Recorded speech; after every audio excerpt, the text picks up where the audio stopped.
आज की डेट में तुम जानते हो रेल भी बिक गई और अब शिक्षा बिक रही है, ये पता है तुम्हें? हरियाणा सरकार की पॉलिसी नई निकली है, धीरे धीरे देश के कई राज्यों में पहुंचेगी। हरियाणा सरकार का देखो तुम क्या किया सरकार ने कह दिया, अखबार में आ गया लिखित ये कि जिसकी सालाना आय 1,80,000 से कम है हरियाणा में, उनके बच्चे अगर गवर्नमेंट स्कूल में जाते हैं तो 500 रुपए फीस देंगे। फ्री में नहीं, 500 रुपए फीस देनी पड़ेगी। और अगर उनके बच्चे प्राइवेट स्कूल में जाते हैं तो सरकार उनको 1100 रुपए देगी। ये तो उनको मिलेंगे अगर उनके बच्चे जाएंगे तो, और ये उनको देने हैं। अब बताओ आदमी क्या करेगा? देने वाला काम करेगा, मिलने वाला काम करेगा? भाई आदमी का बच्चा अगर गवर्नमेंट में जाता है तो पैसे देगा और प्राइवेट में जाएगा तो सरकार देगी। बताओ आदमी क्या करेगा? प्राइवेट भेजेगा, अपने घर से 500 क्यों लगाएगा? एक तो सरकारी, एक तो प्राइवेट। तो आम जो ये गरीब आदमी अपने बच्चे को कहाँ भेजेगा? ये देखो कितनी अच्छी चाल है, अगर तुम्हें समझ में आए तो। ये चल रही है सरकार। 1100 रुपए सरकार कहती है हम भर देंगे आपके बच्चे के, आपको चिंता नहीं करनी। अगर आपने सरकारी में पढ़ाया तो कितने रुपए लेंगे? 500। तो आदमी सोचेगा 2 बच्चे हैं, क्यों 1000 रुपए फूकूं, इससे बढ़िया प्राइवेट भेजूं, सरकार देगी मेरे बच्चे के पैसे, देगी भी सरकार।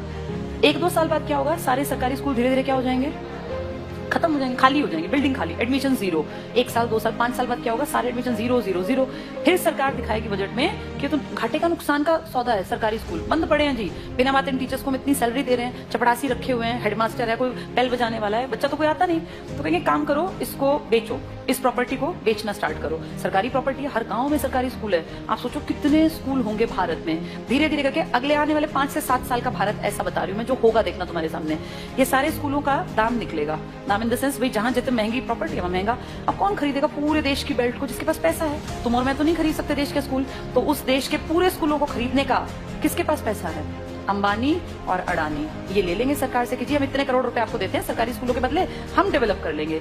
और फिर सरकार 1-2 साल बाद कहेगी हम बहुत नुकसान में जा रहे हैं, हमारे बस की 1100 रुपए देने नहीं है। अब गरीब आदमी फंस गया, उसका बच्चा उस टाइम तक 7वीं में पहुंच गया, मान लो पहली से स्टार्ट किया था, 5-6 साल दिए पैसे, अब अटका दिया, हम तो नहीं देंगे पैसे, पढ़ाना है पढ़ा लो, नहीं तो अनपढ़ रख लो।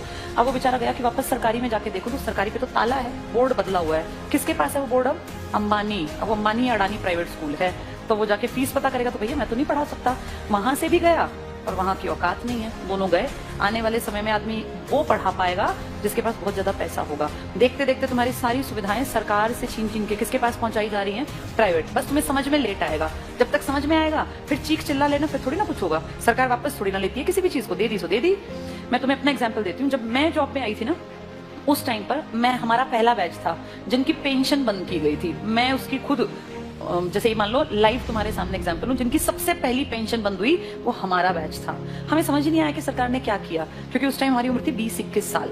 20-21 साल के बच्चे को थोड़ी ना पेंशन की कीमत पता है। लेकिन अब जब उम्र बढ़ रही है तो समझ में आ रहा है सरकार ने सब कुछ खत्म कर दिया बुढ़ापे का। तुम्हारे माँ बाप अगर किसी के गवर्नमेंट जॉब में थे और अगर वो रिटायर्ड हैं तो तुम्हें इसकी कीमत पता होगी। पता है इसकी कीमत क्या है? किसी के सामने आखिरी सांस तक हाथ नहीं फैलाना पड़ता। ये है पेंशन की कीमत।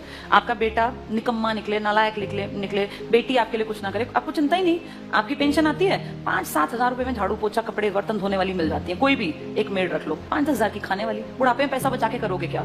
अगर तुम्हें सरकार से 35,000 भी मिलते हैं तो तुम अपने ऊपर खर्च करो ना, क्यों किसी के सहारे बैठे रहना? और जिनके पास पैसे होते हैं ना, बुढ़ापे में वो प्यारे भी लगते हैं सबको। जिसके पास पैसा नहीं है ना, वो बोझ लगता है। फैक्ट है। तुम्हें अपना चश्मा बनवाना है, तुम्हें क्यों बेटा मेरा चश्मा, क्या जरूरत है बेटे की? तुम्हारे पास पैसे हैं, जाओ मार्केट, अपना घूमते फिरते जाओ, अपना टहलते हुए चश्मा बनवा लाओ। ये कीमत बुढ़ापे में जाके अकल आती है। हमारे बैच ने कुछ नहीं किया, मुझे भी समझ नहीं थी, अकल ही नहीं थी। लेकिन अब जब एज बढ़ रही है ना और हम देख रहे हैं दुनिया को, तब समझ में आ रहा है कि सबसे कीमती चीज इंसान के पास बुढ़ापे में पेंशन होती है। मेरे खुद के फादर पेंशनर हैं, तो हमें दिखता है कि पेंशन की जो वैल्यू है ना, वो किसी चीज की नहीं है। इतना रखा पैसा आप यूज नहीं कर पाते। महीने के जब वो 30,000 आते हैं ना, तो आपको लगता है यार मैं तो जब तक जीऊंगा आखिरी सांस तक ये तो आने ही आने हैं, और ये बढ़नी आप फ्री होकर काम करते हैं। लेकिन ये अकल उनको थी जो पेंशन यूज कर रहे थे या बुढ़े थे। पेंशन रोकी किसकी गई? जवानों की, जिनको अकल नहीं थी। हमें थोड़ी ना अकल थी 20-21 साल में कि पेंशन बंद करने से किसी ने कुछ कहा ही नहीं। सरकार ने सीधे कह दिया अब के बाद आगे जो बच्चे आएंगे नौकरियों में उनको पेंशन नहीं मिलेगी। अगर हमें अकल होती, सारे देश के लोग आवाज उठाते तो ना बंद होती पेंशन। अगर सब भाई किसानों ने क्या किया, इकट्ठे हुए तो क्या कृषि कानून वापस नहीं हुए ना? तो अकल हो तो आदमी उस टाइम पे सही डिसीजन ले ले। पर आज अब तुम कितनी कोशिश कर लो, क्या सरकार पेंशन बहाल कर देगी? नहीं करेगी। मतलब ना के बराबर है। एक आधा राज्य को करे, लालच में 1-2 साल में कह दे, पर वैसे नामुमकिन बराबर है। इसीलिए जब चीजें बंद हो रही होती है ना, तब जागना होता है कि सरकार गलत कर रही है। अब सरकार स्कूलों की तरफ गलत कर रही है। इसकी अकल 7-8 साल बाद की जनरेशन को आएगी, जब वो देखेंगे कि पढ़ाने के लिए ना तो सरकारी बचेंगे और प्राइवेट मुंह खोल के पैसे मांगेंगे। अब या तो पढ़ा लो या तो अनपढ़ रख लो, फिर फंसेंगे लोग। प्राइवेटाइजेशन करना गलत नहीं है, लेकिन कुछ फील्ड सरकार को रखने चाहिए जिनमें शिक्षा भी आती है, स्वास्थ्य भी आता है, रेल भी आती है, पब्लिक ट्रांसपोर्ट भी आता है। ये तो हमारी बेसिक नीड है, ये तो कम से कम दो हमें।